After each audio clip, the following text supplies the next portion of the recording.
મધ્ય ગુજરાતને કુદરતી અદ્ભુત વનરાજીઓને આંખો અંજાઈ જાય તેવું કુદરતી સૌંદર્ય આપ્યું છે, પણ ગુજરાતીઓના નસીબમાં લાંબા સમય સુધી મધ્ય ગુજરાતની સુંદર વનરાજી રહે તેમ લાગતું નથી. તેનું કારણ છે કેમિકલ માફિયા.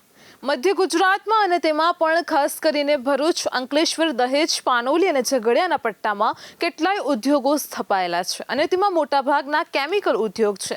આ ઉદ્યોગો અહીં સરકારના નબળા તંત્રનો અને ગુજરાત પ્રદૂષણ નિયંત્રણ બોર્ડના અધિકારીઓની ઢીલી નીતિનો ફાયદો ઉઠાવીને બેફામ બન્યા છે. અહીં સ્થાપવામાં આવેલા કેટલાય કેમિકલ ઉદ્યોગો તેના માટેના માપદંડોનું પાલન કરતા નથી.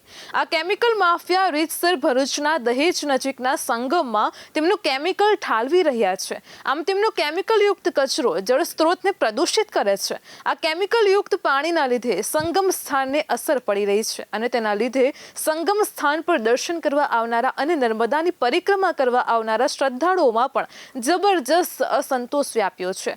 તેઓ પણ સંગમ સ્થાનની આ સ્થિતિ જોઈને ગુસ્સે ભરાયા છે.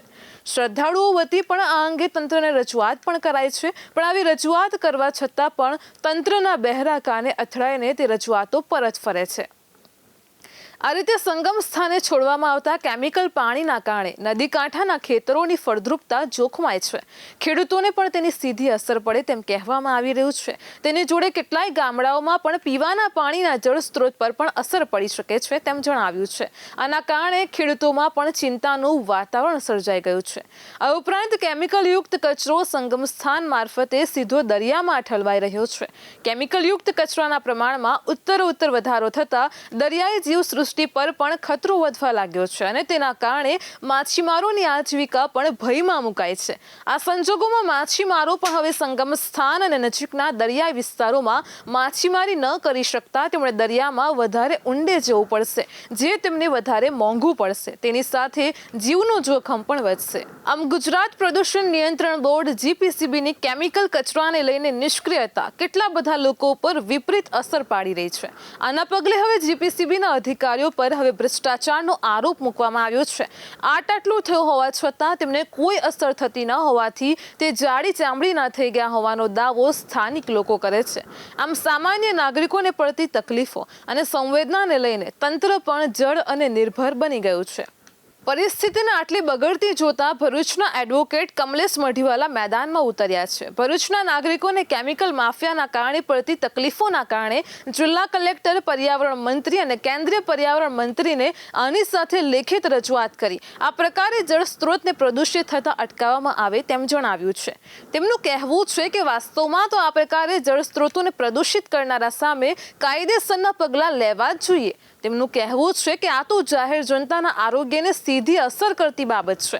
કેમિકલ માફિયાઓ આ રીતે બેફામ બને અને તંત્ર ચૂપ કેમ બેસી રહે તેવો સવાલ પણ તેમણે ઉઠાવ્યો હતો. કુદરતી જળ સ્ત્રોતોમાં આ કેમિકલ વહેતું બંધ ક્યારે થશે તેમ પણ તેમણે તંત્રને પૂછ્યું હતું. આ પ્રકારે કેમિકલયુક્ત પાણીના કારણે જે તે વિસ્તારોમાં રહેતા કેટલાય લોકોના શરીર પર ખંજવાળ આવી રહી છે.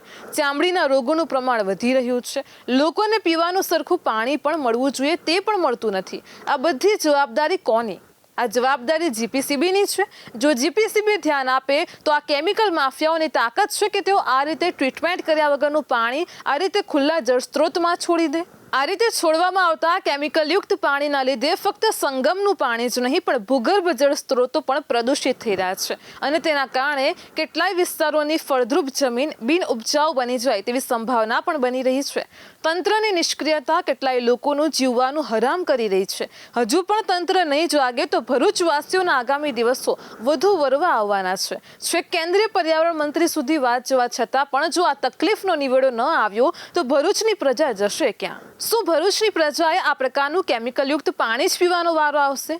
ભરૂચના જનપ્રતિનિધિઓ આ દિશામાં કેમ કોઈ નક્કર કામગીરી કરી રહ્યા નથી?